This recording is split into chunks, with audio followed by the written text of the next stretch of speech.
explosives were used in the collapse of Building 7.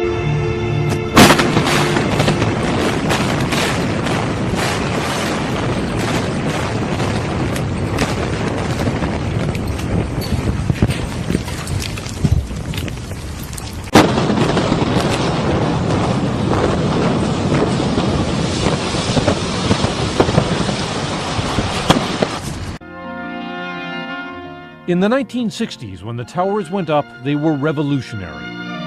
A project of this size created enormous challenges. The problem with skyscrapers before then was that they were crowded by a grid of steel columns to keep them up. The Trade Center would be different. All columns would be shifted to a central core with the elevators and stairs, and to the building's outer skin. Those were structural members. They actually held up about half of the weight of the building. The outer columns were made from prefab steel pieces, lifted into place and bolted together. 59 columns on each side, 283 columns in all, reaching 1,360 feet into the sky. The floors were concrete, held up by steel trusses underneath.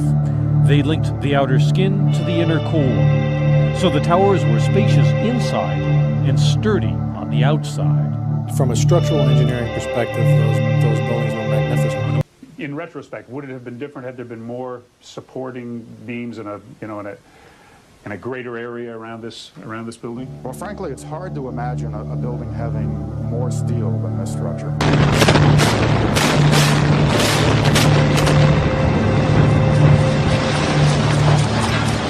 The whole time you're hearing boom, boom, boom, boom, boom.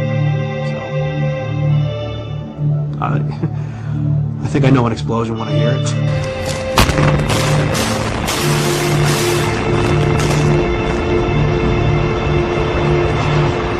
And the whole time you're hearing boom, boom, boom, boom, boom.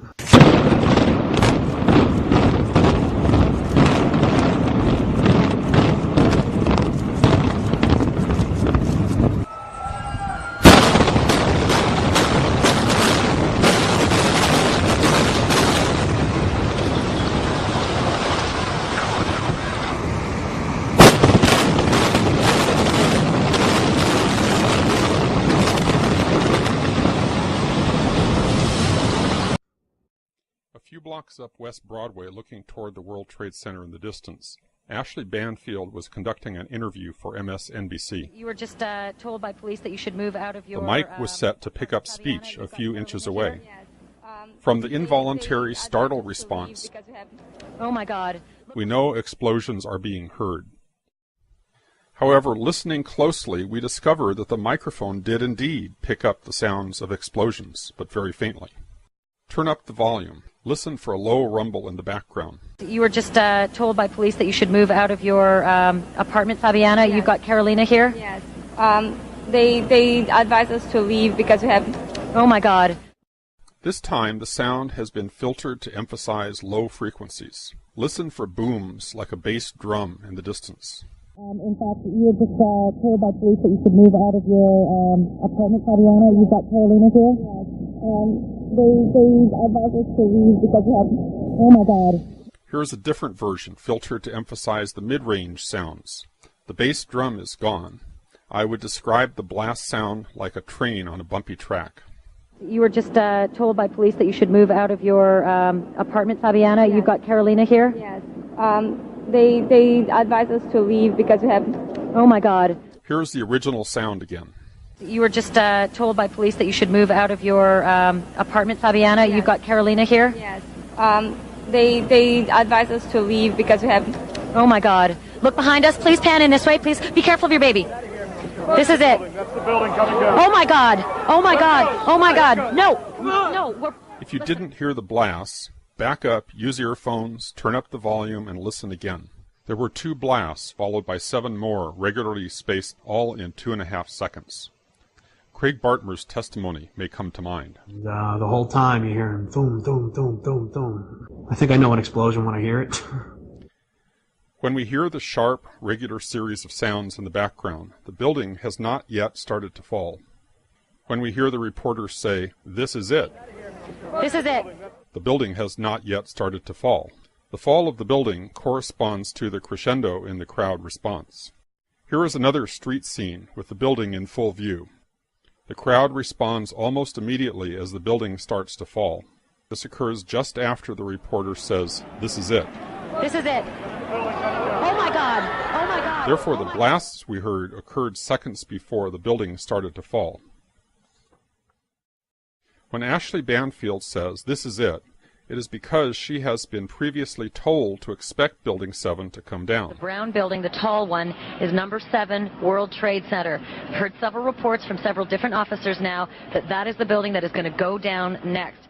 Back in the studio, the anchor, Brian Williams, not only had foreknowledge of the collapse, he had a ready explanation. What we've been fearing all afternoon has apparently happened. We were watching number 7 World Trade, which was part of the ancillary damage of the explosion and collapse of the other two. Just as Ashley Banfield was told, Brian Williams was told. There is indeed evidence that even the top fire officials were told. We are on the phone with New York Fire Department Lieutenant David Restuccio. Lieutenant, where are you right now? I'm at the corner of Northmore Street and Greenwich Street. Can you confirm it was number 7 that just went in? Yes, sir. And you guys knew this was coming all day? We had heard reports that the building was unstable and that it eventually would either come down on its own or it would be taken down.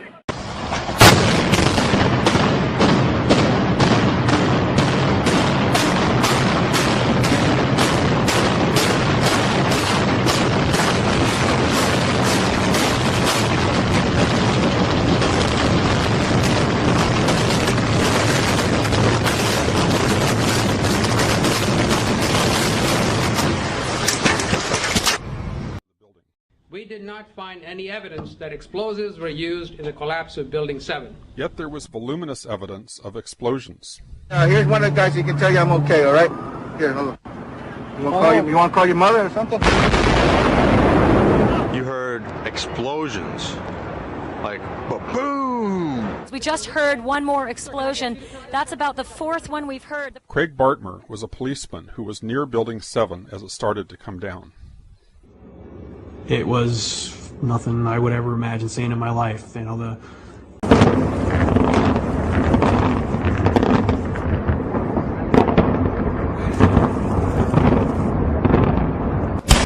In fact, the World Trade Center's original engineers had even done calculations to see what would happen if a Boeing 707, a slightly smaller aircraft than the 767s involved in 9/11, struck the building by accident.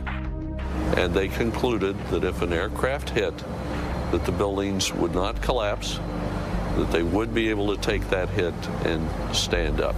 We had designed the project for the impact of our largest airplane of its time, the Boeing 707. That is to take this jet airplane, run it into the building, destroy a lot of structure, and still have it stand up. Well, 13,000 tons is a lot of force. People always talk about an airplane crashing into a building. And in 1944 or 45, a plane did crash into the Empire State Building.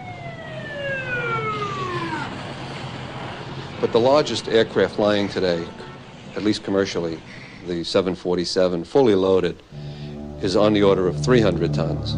So if you think about a 300-ton element crashing into a building that's been designed to carry 13,000 tons, you can see that an aircraft crashing into the World Trade Center would probably not do anything to the major building. It could affect localized structural elements, could knock out a column, and there could be some damage.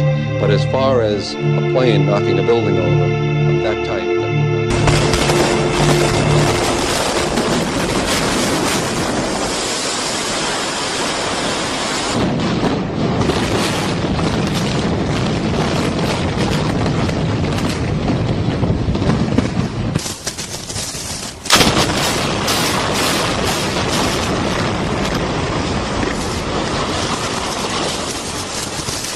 I believe that the building probably could sustain multiple impacts of jetliners because this structure is like the mosquito netting on your screen door, this intense grid.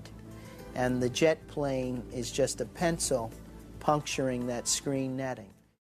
It really does nothing to the screen netting.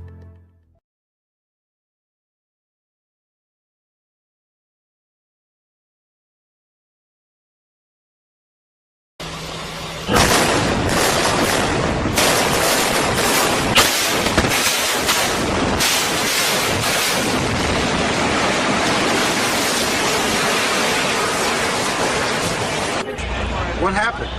We was in an explosion.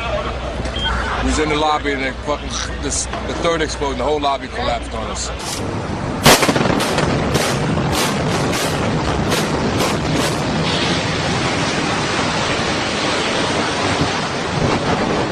What was it like? What was it like? Horrible. It's like hell. You don't want to know. The whole building just collapsed on us inside the lobby. Was that a secondary explosion? Yes, it was. That was the... Yeah, definitely secondary explosion. We was inside waiting to go upstairs, and on the way upstairs, the whole fucking plane blew. And we just collapsed on everybody inside the lobby. People don't understand. There may be more. Any one of these fucking buildings can blow up. This ain't done yet. Yeah, here's one of the guys who can tell you I'm okay, all right? Here, hold on. You want to call your mother or something?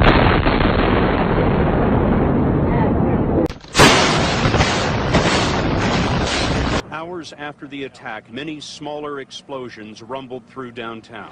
Because once the tower fell, you heard boom, boom, boom, boom, boom, boom, boom.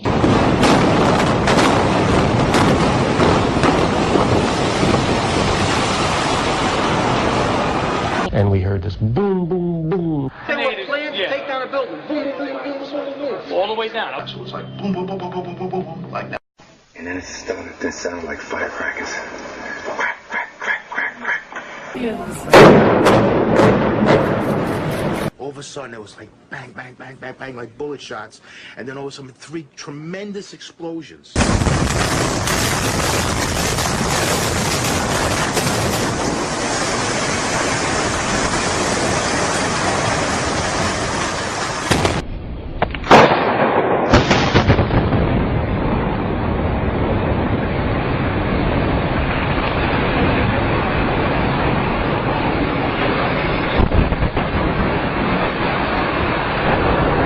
There were numerous secondary explosions taking place in that building.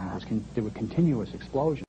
We're hearing a number of large booms coming from that area. We can only guess what is going on. I got an eyewitness who said there was an explosion on floor 7-8. 7-8. We just had another explosion. Warren Street because of the secondary explosion. We've got numerous people covered with dust from the secondary explosion.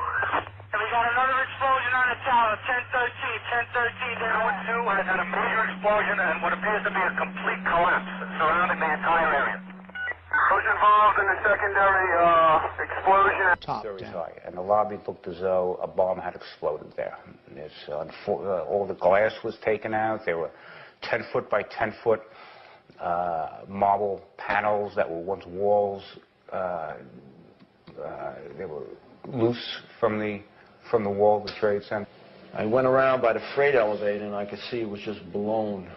It was just a giant 30th floor. We hear another explosion. I think a bomb went off in the lobby first, then a plane hit the building.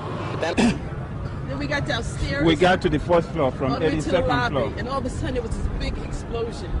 I don't know if everything went just like what you just seen. That's what we went through before we came out of the building.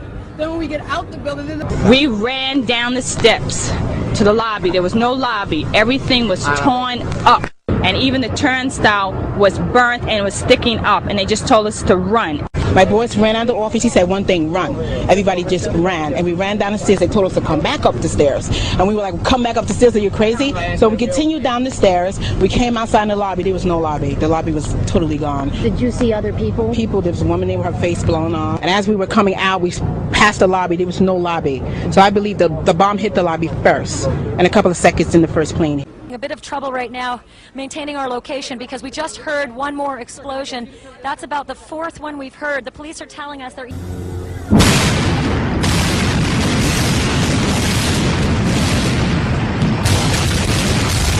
FBI sky is here, as you can see. They had roped this area off. They were taking photographs and securing this area just prior to that huge explosion that we all heard and felt.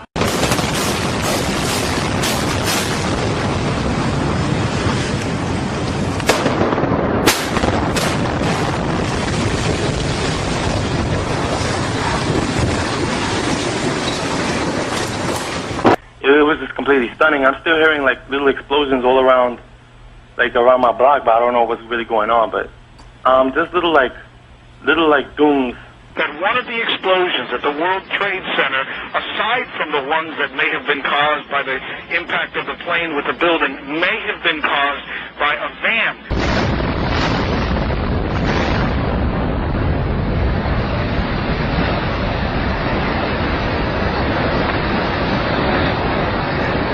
That was parked in the building that may have had some type of explosive device in it.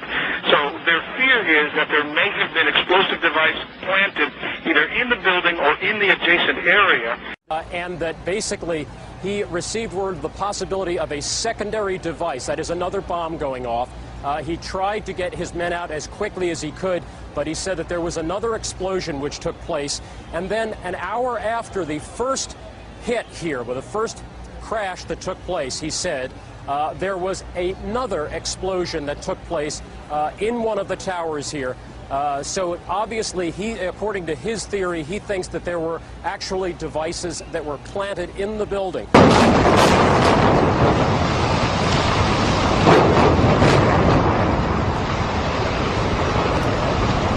I was walking to work and all of a sudden I see a jet crash into the first tower, and 2 minutes later an explosion, which a whole bunch of people, including myself, fell on this side of the sidewalk.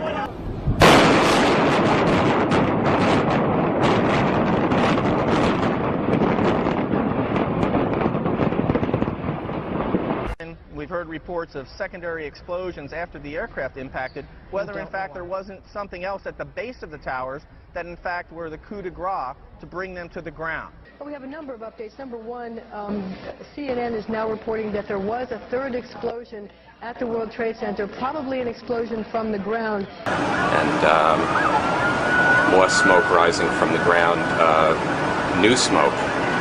So there was some kind of additional explosion, but I don't...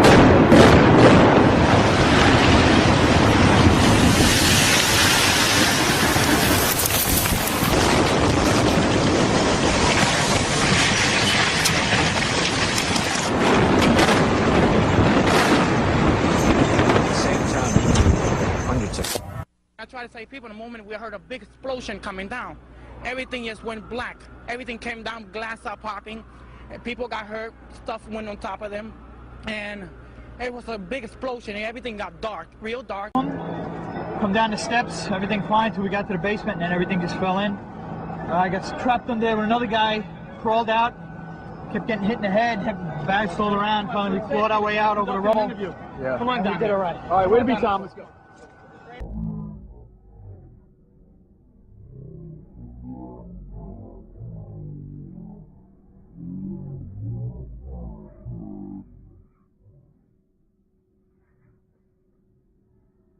Sudden, I opened the door, I didn't know it was a bathroom, and all of a sudden a big impact happened again, and all the ceiling tile was falling down, the light fixtures were falling, swinging out of the ceiling, and I come running out the door, and everything, the walls were down, and now I started running towards the parking lots. Hit us to the floor. Right in the basement, you felt it, walls were caving in, everything that was going on.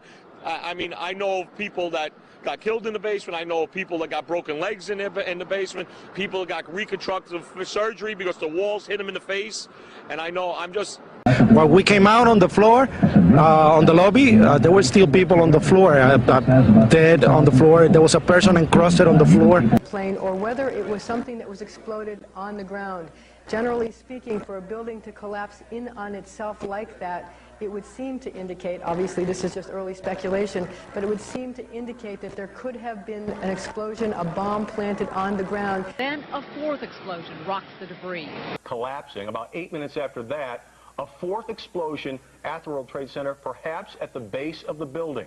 All of a sudden you hear explosion, and you could see the building starting to collapse.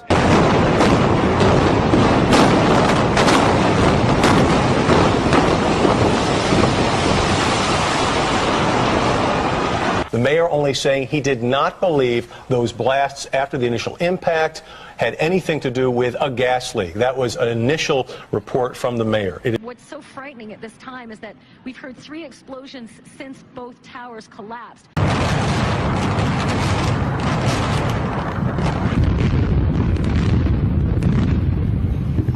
Below the fire, I saw from the corner, boom, boom, boom, boom, boom, boom, boom, boom, boom. Just like 20 straight hits. Just went down, and then I just...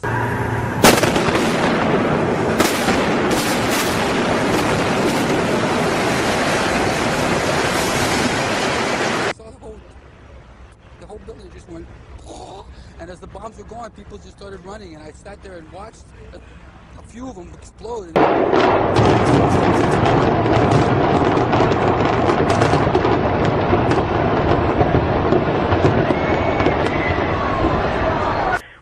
When it went off, the second building, you saw an explosion, and then you just saw a humongous cloud of smoke go up, and you saw the building start to fall down, and then you saw the core of the building just start to disintegrate into itself.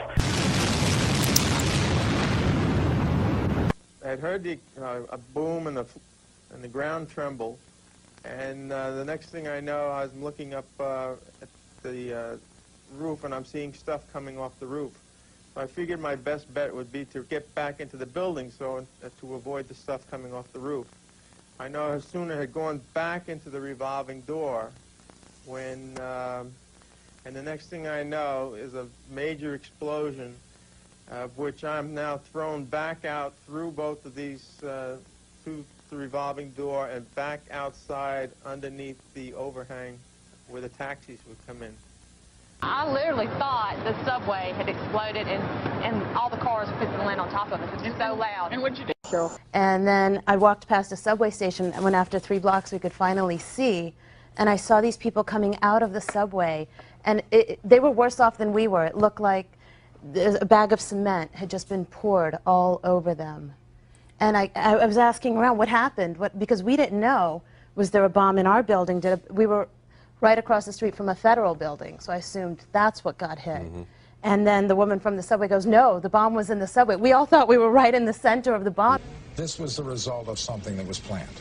This is not, it's not accidental that the first tower just happened to collapse and then the second tower just happened to collapse in exactly the same way.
No matter how many times you hit the 8 ball, the cue ball always slows down.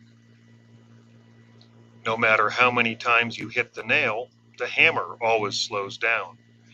And it doesn't matter if it's an elastic collision like that cue ball, or an inelastic collision where they stick together like these toy cars. The object that does the hitting always slows down. It also doesn't matter if the object is broken down into smaller pieces, as the speed of the object hitting all the pieces always slows down. Conservation of momentum is a fundamental law of physics that cannot be broken. So what do the fundamental laws of physics have to do with the events of 9/11? Everything. Most people don't realize that World Trade Centers 1, 2, and 7 did not slow down when they fell. Careful measurements, such as this one by David Chandler, clearly indicates that the velocity of the roof of the towers actually sped up. How can this be? The National Institute of Standards and Technology, or NIST, was tasked with investigating the collapse, but they stopped their investigation at the very moment the roof began to fall. By stopping their study early, they never addressed the physics of the actual fall and just assumed that the collapse was inevitable. But in science, one needs to be very careful when making such bold assumptions. Instead, NIST relies on the work of Professor Bazant and others with their collapse analysis. To explain the energy needed, their hypothesis relies on the notion that the upper block physically crushed the lower concrete floors into dust. They claim the upper, smaller block of the tower crushed the larger, lower block down to the ground, and then the upper block finally crushed itself. In addition, they state that a simultaneous crush down of the tower and crush up of the upper falling block is impossible. But independent analysis refutes the official hypothesis because we do not observe a deceleration or jolt, which is necessary to crush the concrete below. In addition, any block that is dropped on a larger block of the same material would in turn also destroy itself well before it could destroy all of the larger block below. Newton's third law of motion says that for every force there is an opposite but equal force. So any force imparted by a falling block striking a lower block must also impart the same force on the upper block. What the independent studies are really saying is that there is only one mechanism that could cause an accelerating roof, and that is if some outside force, such as explosives, remove the supports below first, allowing the roof to speed up. Obviously, both hypotheses cannot be correct, so how can we tell who's right? By conducting some experiments, the arbitrator of opposing hypotheses. Richard Feynman was a brilliant physicist and a member on the panel that investigated the Challenger disaster, who conducted a simple experiment using ice water to demonstrate the effect of temperature on a piece of the shuttle's seal. He said, "It doesn't matter how beautiful your theory is. It doesn't matter how smart you are. If it doesn't agree with experiment, it's wrong." Let's observe some simple experiments to help resolve the following questions. Does the upper block of material slow down or speed up when it hits the lower block? Can the upper block destroy a lower block of the same material without destroying itself in the process? And can the crush down of a lower part be simultaneous with the crush up of the upper part?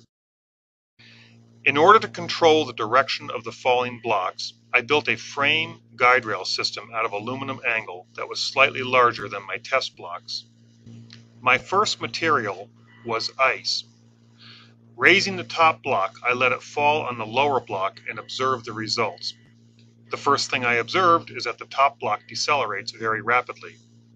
The second thing observed is that both the upper and lower ice block disintegrated in part each time it hit the lower mass.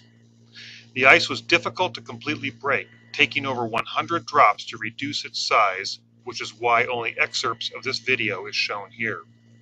Eventually, the upper block broke to such a small piece that it was no longer usable. The lower block was broken about the same distance, however, most of the lower block remained intact. A weak mix of mortar was poured into forms and cured for approximately 1 day. Using the same guide rails, the top block of mortar was dropped onto the larger lower block. Just like the ice block drop, the top block decelerated the moment it hit the lower mass. The lower block did not shatter, but rather slowly chipped off at about the same rate as the upper block. I continued to drop the upper block many times, and again, the video is truncated for brevity. The lower block was so fragile that it cracked in half when I slid it out to observe the progress, making it even weaker for the top block to crush. Nevertheless, it still took over 60 drops to demolish the upper block, and similar to the ice block, the upper block destroyed itself before the lower one was completely destroyed. Both towers held the upper block of floors for about 1 hour after the planes hit, meaning the total equivalent supporting force must be equal to the downward weight of the floors. The goal of the next experiment is to see if a force that can initially support a static load can also cause the same falling load to noticeably slow down when dropped. A wood block was gently wedged so that it just barely held the upper block in the static condition. Raising the block and dropping it, you can clearly see that the block decelerated as it hit the support, indicating that a deceleration will be noticed by a falling body by any equivalent force that could support the static weight. Next, I constructed a much larger guide rail system in order to guide a falling hollow concrete block onto a stack of 4 similar concrete blocks. The goal was to see if the concrete block falling would crush the lower 4 hollow blocks before it crushed itself, and to see if it would continually accelerate with the accreting mass. The concrete block was raised to the 12-foot mark, equivalent to the floor spacing on the twin towers, and then let go. The falling block decelerated rapidly after it hit the lower stack and destroyed both the falling block and the top block virtually simultaneously. However, it did not destroy the lower 3 blocks. The test was repeated with the same blocks, only this time the holes in the blocks were alternated 90 degrees to each other. Similar results were observed. Finally, some very small, weak half blocks were used. The results were identical, however, due to the lack of support from the guide rails they tipped over, but not until after they yielded the same results. The next 3 experiments are real-world examples intended to see if, indeed, as NIST simply assumed, a collapse would be inevitable. Will the collapse of these structures continue to accelerate? And is collapse really inevitable? Based on these 3 real-world examples, an accelerated, straight-down collapse of the structures certainly is not inevitable.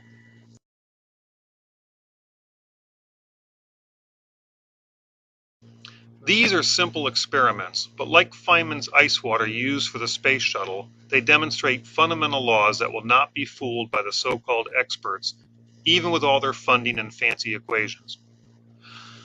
What was demonstrated by this experiment is, 1. Any upper block of material must slow down when it hits any mass or force that previously supported it. 2. The upper block of a falling structure will destroy itself well before it can possibly crush the entire larger lower block. 3.